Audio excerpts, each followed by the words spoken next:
Now for the top story tonight, what about anarchism in America? With us here in New York City, Heather McDonald from the Manhattan Institute. And from Washington, Matthew Vadum, the author of the book Subversion, Inc. So, am I making any mistakes here, Mr. Vadum? No, it sounds like you've got it about right. But it's anarchists and it's also Marxists as well that are involved in this. They come from around the country and they've poured into Ferguson, Missouri, in order to help exacerbate tensions, in order to create civil unrest on the theory that a crisis is an opportunity to force change in society. So that's what these people are doing. How do we know they're anarchists and Marxists? How do we know that?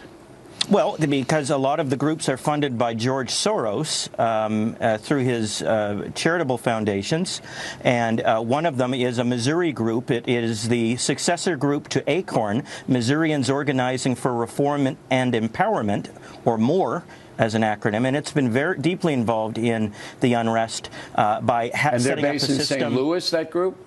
I believe they're based in St. Louis. That's right. And they were having a program to get to spring activists from jail as soon as they got arrested, so they could get back out on the streets and cause trouble. So that was part of their modus operandi.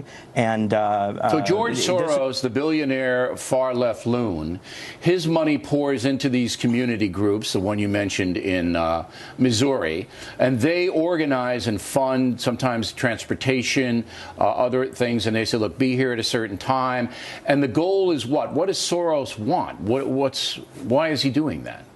Soros wants instability. He wants unrest. His goal, he has said on the record, is that he thinks that America needs a European-style social democracy. He wants America to turn into a socialist state like the European countries of Western Europe with their sclerotic economies. So he thinks that violence is going to do that, is going to get us there? Well, yes, he overthrew governments that were part of the Warsaw Pact when the Soviet Union was around, and now he's turned his guns on his adopted home country.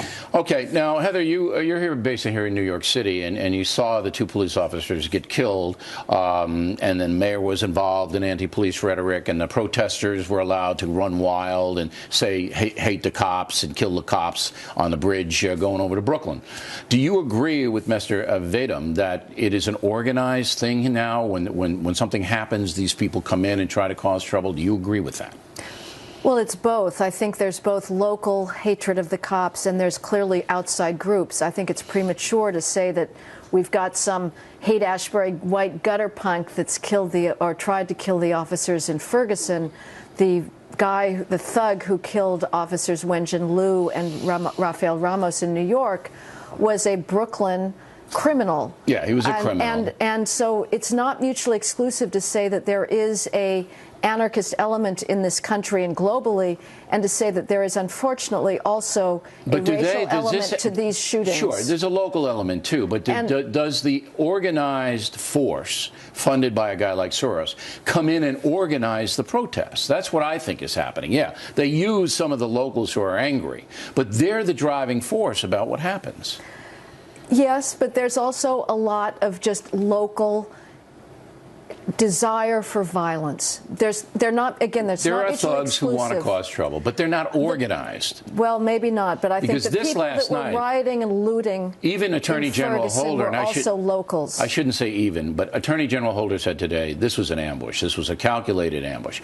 I'm going to give you. That doesn't mean it's an outside influence, though. It could have been a calculated ambush from somebody. I bet you when they catch these guys, and they will, they're not Ferguson guys. Maybe I'm wrong, and I say it if I am wrong, but I don't think so. The lesson is that the rhetoric that's being used in the media and by government officials, President Obama on down, is very dangerous, and we need to dial it back because cops' lives are on the line. There's actually bigger picture, Mr. Vadum, is that's the national press does not report what you just told us, that there is an organized attempt, very well funded, to bring violence to any state and city in this country for reasons of subverting the U.S. government. And we just don't report that. That's right. It's the Saul Alinsky playbook that he outlined in the Community Organizer's Bible, Rules for Radicals. You rub raw the sores of discontent in order to get the people to rise up and demand change. And that's exactly what's been happening in America right now. It's organized thuggery. It is Marxist mobocracy. We're going to find out who pulled the trigger on those cops. Bill, let me just say the I racial gotta run. Rhetoric is dangerous. Okay, and I agree with you. This is not about race, though. Not this one.